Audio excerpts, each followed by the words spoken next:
प्लेटो का असर बहुत गहरा रहा है और इसकी 3 बड़ी वजहें रहीं। उसकी लिखी गई बातें, उसके शिष्य अरस्तु की सीख और लिखावट, और जो शैक्षणिक संस्था उसने शुरू की थी जिसे अकादमी कहा गया।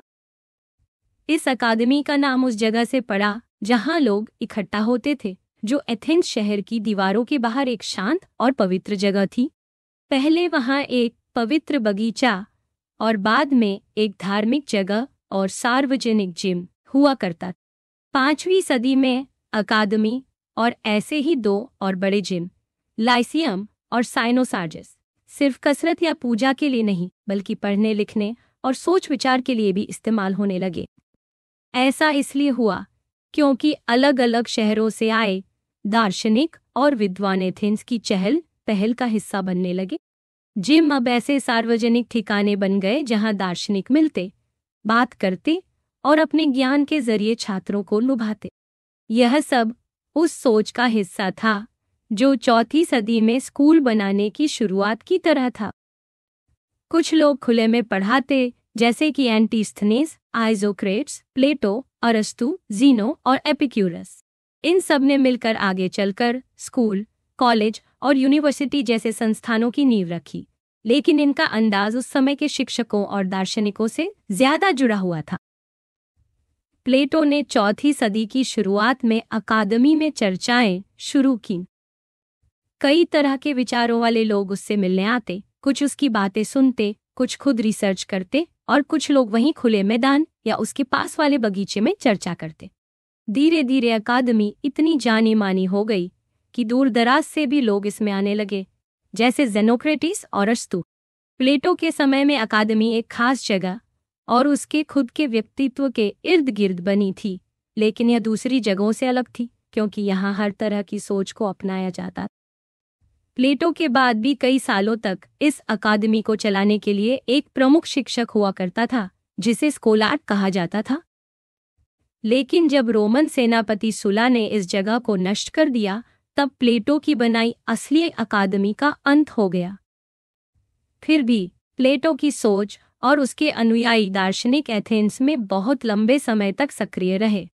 असली जगह के खत्म होने के बाद भी प्लेटो की अकादमी अब एक सोच बन गई थी जो समय के साथ आगे बढ़ती रही। एथेंस के उत्तर पश्चिम में नदी के पास जो इलाका था उसे पुराने समय में अकादेमिया कहा जाता था। यहाँ एक पवित्र बगीचा था जिसका नाम शायद किसी पुराने योद्धा अकाडेमोस या हेकडेमोस के नाम पर पड़ा। कुछ लोग मानते हैं कि ये नाम उसी वजह से पड़ा, जबकि कुछ कहते हैं कि उस जगह का नाम पहले से था और फिर उस नाम को जोड़कर किसी योद्धा की कहानी बनाई गई। इस जगह के पूरब में हिप्पियस कोलोनोस नाम की जगह थी और दक्षिण में एक मशहूर इलाका था जहां मिट्टी के बर्तन बनते थे। बहुत पहले एक राजा ने यहाँ एक सार्वजनिक जिम बनवाया था, जिससे ये जगह और भी खास बन गई थी। माना जाता है कि राजा ने ये जिम वहाँ के लोगों को खुश करने के लिए बनवाया था। ये जिम सिर्फ कसरत करने की जगह नहीं था, बल्कि यहाँ पूजा और धार्मिक काम भी होते थे। जब पारसी सेना ने एथेंस को जला दिया था, तो कुछ सालों बाद एक और नेता ने इस इलाके की दीवारें दोबारा बनवाई। फिर किसी समय एक और नेता ने इस अकादमी को और सुंदर बना दिया। वहाँ पानी की व्यवस्था की गई, दौड़ने के रास्ते बनाए गए और छायादार रास्तों की भी सजावट की गई। एथेंस से वहाँ जाते समय एक बड़ा गेट आता था, फिर एक कब्रिस्तान और फिर यह अकादमी का इलाका शुरू होता था। उस रास्ते पर कई योद्धाओं की कब्रें थीं जिन्हें लड़ाई में मौत मिली थी। अकादमी के पास मंदिर, वेदी, जिम और बगीचे भी थे। वहाँ कुछ लोग रहते भी थे। समय के साथ ये जगह एक सुंदर और शांत माहौल वाली जगह बन गई, जहाँ लोग सैर कर सकते थे, पूजा कर सकते थे और कसरत भी कर सकते थे। एक पुरानी नाटक में इस जगह की सुंदरता का जिक्र है। कैसे वहाँ दौड़ने के मैदान थे, पवित्र जैतून के पेड़ थे, छायादार रास्ते थे और हवा में पेड़ों की सरसराहट होती थी। नाटक में ये भी दिखाया गया है कि पहले लोग कैसे शांत माहौल में रहते थे, ना कि लड़ाई झगड़ों वाले माहौल में।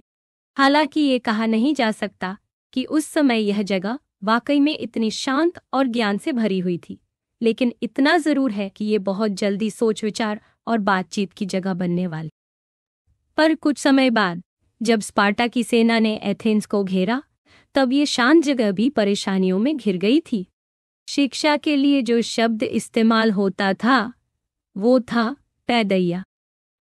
इसमें सिर्फ स्कूल की पढ़ाई ही नहीं बल्कि जिंदगी के तौर तरीके सीखना भी शामिल था। इस शिक्षा को 2 हिस्सों में बांटा जाता था। पहला था सांस्कृतिक यानी गीत संगीत, कविता और वाद्य यंत्र बजाना, और दूसरा था शारीरिक यानी कुश्ती, दौड़ और युद्ध से जुड़ी कसरतें। उस समय सरकार इन चीजों का खर्च नहीं उठाती थी, तो सिर्फ वही लोग पढ़ पाते थे जिनके पास पैसे होते थे।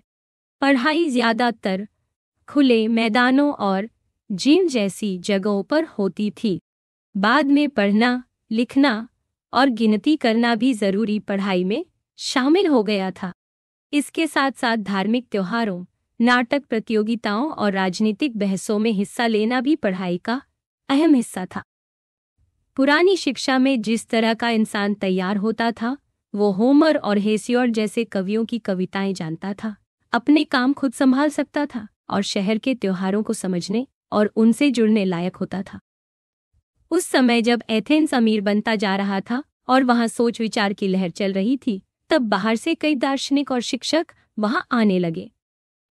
कई नामी लोगों ने एथेंस आकर वहां के बड़े नेताओं के साथ मेल जोल किया और पढ़ाना शुरू किया। कुछ लोग तो पैसे लेकर भाषण कला सिखाते थे और उनके कई छात्र बने। ऐसे घूम घूम कर पढ़ाने वाले शिक्षकों ने एथेंस की पुरानी शिक्षा को एक तरफ बढ़ाया तो दूसरी तरफ उसे थोड़ा अस्थिर भी किया। उन्होंने आम जगहों पर अपने विचार रखे ताकि और छात्र मिल सकें। इनमें शहर के 3 बड़े जिम, अकादमी, साइनोसार्जिस और लाइसियम शामिल थे। कुछ नाटक और चर्चाओं में दिखाया गया कि उस समय की शिक्षा में किस तरह का बदलाव आ रहा था। सोक्रेटिस को लेकर कुछ मजाकिया नाटकों में बताया गया कि वो भाषण और विज्ञान सिखाता है, लेकिन असल में वो लोगों से बात करने के लिए जिम और दूसरे मैदानों में जाया करता। उसने कभी पैसे नहीं लिए और ना ही कोई तय बात सिखाई, लेकिन उसके साथ कुछ लोग हमेशा रहते थे जो उससे बातचीत करना पसंद करते थे। हालांकि बाकी लोग पैसे लेकर पढ़ाते थे, सोक्रेटिस बस बात करके सोचने और समझने का तरीका सिखाता था। उसके आसपास का माहौल ऐसा था जहां ज्ञान की बातें होती थीं, खासकर उन जिमों में जो आगे चलकर दार्शनिक स्कूलों में बदले। लेकिन ऐसा माहौल 5वीं सदी के आखिरी हिस्से में ही बनने लगा था। अकादमी, लाइसियम और साइनोसार्जिस जैसे जिम सिर्फ कसरत या पूजा पाठ के लिए नहीं, बल्कि सोच विचार और बातचीत की भी जगह बन चुके थे। ऐसा माना जाता है कि प्लेटो ने अपनी जवानी के कुछ साल इन जगहों पर बिताए, जहां वो सोक्रेटिस और बाकी दार्शनिकों से बात करता। जब सोक्रेटिस की मौत हो गई, तब प्लेटो ने कुछ समय दूसरों के साथ बिताया और फिर कुछ साल बाद मेगारा चला गया। उस समय के कुछ और लोग भी अलग अलग जगहों पर अपने तरीके से पढ़ाने और चर्चा करने लगे थे। प्लेटो की अकादमी को एक नए तरह की शिक्षा संस्था के रूप में देखा जाता है, लेकिन उस समय एथेंस में ऐसी कई संस्थाएं बन चुकी थीं। ऐसा भी माना जाता है कि प्लेटो से पहले इसोक्रेटिस और एंटिस्थनीज ने अपने स्कूल शुरू कर दिए थे। प्लेटो की अकादमी की शुरुआत एक तय तारीख से नहीं मानी जाती, बल्कि ऐसा माना जाता है कि उसने धीरे धीरे एक ग्रुप बनाना शुरू किया जो आगे चलकर अकादमी बना। इस ग्रुप की पहचान और नाम धीरे धीरे बढ़ती गई और प्लेटो की मौत तक यह एक बड़ी संस्था बन चुकी थी। प्लेटो का खुद का घर कोलाइटिस नाम के एक अमीर इलाके में था जो अकादमी से कुछ दूर था। लेकिन जब उसने अकादमी के पास घर ले लिया तो यह उसके वहां टिकने का पक्का इरादा दिखाता है। अकादमी का जो इलाका था वो शहर की दीवारों से ज्यादा दूर नहीं था, तो लोग आसानी से वहां पहुंच सकते थे। प्लेटो ने अकादमी के खुले मैदानों, रास्तों और जिम को बातचीत और सीखने सिखाने की जगह बना लिया था। वहां होने वाली चर्चाएं आधी सार्वजनिक होती थीं यानी कोई भी आकर सुन सकता था या बीच में बोल भी सकता था। कुछ लोग मानते हैं कि प्लेटो ने वहीं की जमीन ली थी, लेकिन धार्मिक जगहों या जिम की जमीन पर कोई भी निजी मकान नहीं बना सकता था।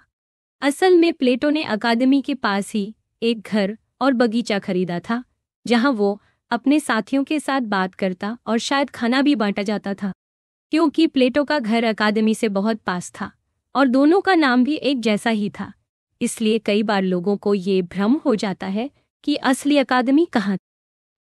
लेकिन असल में प्लेटो का घर और वो सार्वजनिक इलाका दोनों मिलकर उस समय की अकादमी कहलाते थे। प्लेटो एक अमीर और ऊंचे परिवार से था, इसलिए उसे दार्शनिक जीवन जीने में कोई पैसों की दिक्कत नहीं थी। सोक्रेटिस की तरह ही उसने भी कभी किसी से पढ़ाई के पैसे नहीं लिए। लेकिन जो लोग उसके साथ अकादमी में जुड़ते थे, उन्हें अपना खर्च खुद उठाना होता था। प्लेटो को पास की जमीन खरीदने के लिए कुछ मदद मिली थी और कुछ लोगों ने उसे पढ़ाई लिखाई और बाकी जरूरतों के लिए पैसे भी दिए थे। हो सकता है कि उसका सिराक्यूस जाना सिर्फ राजनीति के लिए नहीं, बल्कि अपने काम के लिए मदद और साथियों की तलाश के लिए भी रहा। संभव है कि प्लेटो ने बहुत पहले से ही दूसरे दार्शनिकों के साथ मिलकर अकादमी में काम शुरू कर दिया था। लेकिन जब उसने अकादमी के पास जमीन ली, तो लोगों ने वहीं से अकादमी की शुरुआत मानी। फिर भी ये जरूरी है समझना कि यह कोई कानूनी रूप से पक्की संस्था नहीं थी और न ही प्लेटो की वसीयत में अकादमी की कोई खास बात लिखी गई थी। इसका मतलब ये है कि प्लेटो की अकादमी किसी खास निजी जमीन या संपत्ति से बंधी हुई चीज नहीं थी। प्लेटो के समय में अकादमी कोई बहुत सख्त ढांचे वाली संस्था नहीं थी, बल्कि धीरे धीरे बनती गई थी। वहां कई सोच रखने वाले लोग एक साथ थे, जैसे यूडोक्सस, स्पियूसिपस, जेनोक्रेटिस, अरस्तु और भी कई। प्लेटो चाहता था कि सब अपनी अपनी राय रखें और मिलकर चर्चा करें।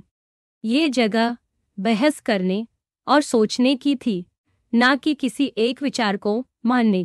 अकादमी में किसे छात्र कहा जाए और किसे दोस्त या साथी, ये तय कर पाना मुश्किल है। वहाँ के लोग अलग अलग रिश्तों में जुड़े थे, कोई शिष्य, कोई साथी, कोई दोस्त। प्लेटो के संवाद, जो बातचीत के रूप में लिखे गए थे, वहाँ पढ़े भी जाते थे और शायद नए लोगों को जोड़ने के लिए फैला भी जाते थे। इन संवादों से पता चलता है कि अकादमी में कौन कौन से विषयों पर चर्चा होती थी। कुछ बातचीत गणित पर आधारित होती थी, कुछ राजनीति पर, कुछ भाषा और तर्क पर और कुछ गहरे दार्शनिक सवालों पर। प्लेटो के ज्यादातर विषय आपस में जुड़े हुए थे और इन्हीं बातों को लेकर अकादमी में चर्चाएं चलती थीं। प्लेटो के संवादों में जो विषय लिए गए थे, वो उसी तरह के थे जिनमें अकादमी के लोग दिलचस्पी रखते थे। जैसे थेटीतस और यूडोक्सस गणित में माहिर थे और फिलिप नाम का एक व्यक्ति गणित और खगोल शास्त्र में रुचि रखता था। वह प्लेटो का सहायक भी था और कुछ लिखे गए कामों को तैयार करने में उसकी मदद करता था। अरस्तु एक अमीर युवक था जो बहुत छोटी उम्र में अकादमी आया और प्लेटो की मौत तक वहां रहा। उसका इतने लंबे समय तक वहां रहना इस बात को दिखाता है कि प्लेटो खुला माहौल देता था, जहां अपने से अलग सोच रखने वाले भी जुड़ सकते थे। अरस्तु ने वहां रहकर भाषण कला और तर्क पर काम किया और शायद अपने बहुत से लिखे हुए काम वहीं से शुरू किए। उसके लिखे हुए ग्रंथों में प्लेटो के संवादों का जिक्र भी मिलता है, जो दिखाता है कि अकादमी के लोग इन संवादों को पढ़ते और समझते थे। अकादमी में ज्यादातर छात्र पुरुष थे, लेकिन दो औरतों के नाम भी जुड़े हैं, लस्थेनिया और अक्षयोथिया। इसका मतलब है कि वहां सोच विचार में शामिल होने के लिए कुछ महिलाएं भी थीं। अकादमी में बातें सिर्फ दर्शन तक ही सीमित नहीं थीं, बल्कि वहां के लोग राजनीति से जुड़े कामों में भी शामिल रहते थे। कुछ लोग कानून बनाने, सलाह देने और बदलाव लाने जैसे कामों में भी जुटे थे। प्लेटो खुद भी अलग अलग शहरों की राजनीति में सक्रिय था। प्लेटो की बातचीत कभी कभी अकादमी के खुले मैदान में होती थी और कभी उसके निजी घर पर। एक बार उसके एक भाषण को लोग ठीक से नहीं समझ पाए थे और एक मजाकिया लेख में उसे और उसके साथियों को किसी कद्दू की परिभाषा पर बहस करते हुए दिखाया गया है। इससे अंदाजा लगाया जा सकता है कि अकादमी में बातचीत, बहस, पढ़ाई और लेखन जैसे तरीके अपनाए जाते थे। हालांकि अकादमी को प्लेटो की सबसे बड़ी देन माना जाता है, लेकिन खुद प्लेटो ने अपने किसी संवाद या पत्र में अकादमी के बारे में कुछ नहीं लिखा। जो 2 बार अकादमी शब्द आता है, वहां भी उसका मतलब बस उस जिम से है, न कि कोई स्कूल या संस्था। एक जगह सोक्रेटिस का उस जिम से होते हुए चलना बताया गया है और दूसरी बार जिम्नास्टिक ट्रेनिंग का जिक्र किया गया है। इससे साफ है कि प्लेटो की अकादमी उस समय एक सोच और माहौल थी, न कि किसी औपचारिक संस्था का नाम।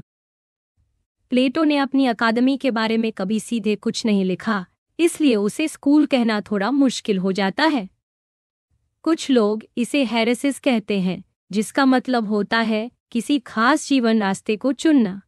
यानी ये कोई आम स्कूल जैसी जगह नहीं थी, बल्कि सोचने और जीने का एक तरीका थी। बाद में जो इसका प्रमुख बनता था, उसे स्कोलार्क कहा जाता था।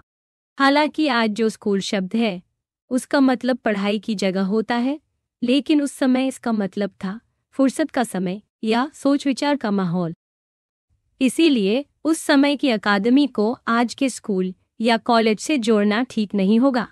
शायद सोचने की जगह या थिंक टैंक जैसा शब्द ही उस समय की अकादमी के लिए सबसे सही होगा, जहां अलग अलग तरह की बातचीत और विचार विमर्श होते थे। जब प्लेटो की मौत हुई, तब उसकी उम्र लगभग 80 साल थी। माना जाता है कि उसे अकादमी की जमीन पर ही दफनाया गया था, क्योंकि वहां पहले से ही समाधियां और स्मारक बनाए जाते थे। बाद के समय में वहां प्लेटो की याद में एक स्मारक भी था। हालांकि आज अकादमी और एकेडमिक जैसे शब्द हर जगह इस्तेमाल होते हैं, लेकिन प्लेटो के समय या उसके मरने के बाद अकादमी की पहचान और उसका भविष्य इतना तय नहीं। प्लेटो के बाद अकादमी का काम चलता रहा और धीरे धीरे उसका स्वरूप भी बदलता गया। प्लेटो के बाद जो लोग अकादमी के प्रमुख बने, उन्हें स्कोलार्क कहा गया। सबसे पहले उसके भतीजे स्प्यूसिपस को ये जिम्मेदारी मिली, फिर ज़ेनोक्रेटिस ने यह भूमिका निभाई। इसके बाद पोलेमो, फिर क्रेटिस और फिर आर्केसिलस नाम के दार्शनिक प्रमुख बने। उनके बाद लासिडीस आए, फिर टेलेक्लीज और इवांडर एक साथ प्रमुख बने। उसके बाद हेजेसिनस और फिर कार्नियडीज ने जिम्मेदारी संभाली। आखिरी नाम जो इस कड़ी में जुड़ता है, वो है क्लिटोमेक्स। इसके बाद भी कुछ और लोग जुड़े, जैसे फिलो और एंटियोकस, लेकिन उनका काम प्लेटो की असली अकादमी से थोड़ा अलग हो गया था, क्योंकि उनकी पढ़ाई और चर्चा अकादमी की जगह पर नहीं होती थी। समय के साथ अकादमी की सोच भी बदलती गई। प्लेटो के बाद जो सोच चली, उसे पुरानी अकादमी कहा गया। फिर बीच की अकादमी और नई अकादमी जैसे नाम दिए गए। खासकर आर्केसिलस के समय से अकादमी में थोड़ा शक करने और हर बात को जांचने की सोच आ गई थी, जो आगे फिलो और कार्नियडीस तक चलती रही। इस तरह प्लेटो की अकादमी एक तयशुदा संस्था नहीं थी, बल्कि सोचने और बात करने का एक खुला मंच था, जो समय के साथ बदलता रहा। जब मित्रिदातिक युद्ध के दौरान एथेंस पर हमला हुआ और सुल्ला ने अकादमी और लाइसियम की जगहों को नष्ट कर दिया, तब प्लेटो की असली अकादमी का अंत हो गया। इसी के साथ ही अरस्तु की स्कूल का भी आखिरी समय आ गया। ये वो समय था जब शारीरिक रूप से अकादमी की जमीन और प्लेटो की शिक्षा परंपरा के बीच का रिश्ता टूट गया। हालांकि असली अकादमी खत्म हो गई थी, लेकिन बहुत से दार्शनिक खुद को अब भी प्लेटोनिक या अकादमिक मानते रहे।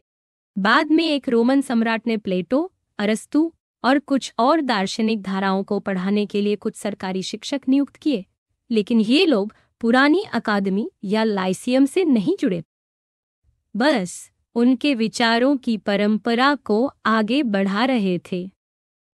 कुछ 100 साल बाद फिर से एथेंस में एक नया प्लेटोनिक स्कूल शुरू हुआ, लेकिन वो पुरानी अकादमी की जगह पर नहीं था। इस नए स्कूल के कई प्रमुख बने, जिनमें आखिरी नाम दमस्कियस का आता है। लेकिन जब रोमन सम्राट जस्टिनियन ने गैरीसाई लोगों को सार्वजनिक रूप से पढ़ाने से रोक दिया और फिर दूसरी सेनाओं ने हमला किया, तो इस प्लेटोनिक परंपरा का अंत हो गया। प्लेटो की अकादमी सिर्फ एक संस्था नहीं थी, बल्कि उसकी सोच और दर्शन का जरिया थी। इसे समझने से प्लेटो की राजनीति, शिक्षा और विचारों को गहराई से जाना जा सकता है। साथ ही ये भी समझ आता है कि आज की यूनिवर्सिटियों और पढ़ाई के माहौल की जड़ें कहाँ से निकली हैं। आज भी अकादमी और अकादमिक जैसे शब्दों का इस्तेमाल होता है, जो प्लेटो की इस सोच की गहरी छाप को दिखाता है। अब जहाँ प्लेटो की अकादमी हुआ करती थी, वो इलाका अकादेमिया प्लेटोनोस नाम से जाना जाता है।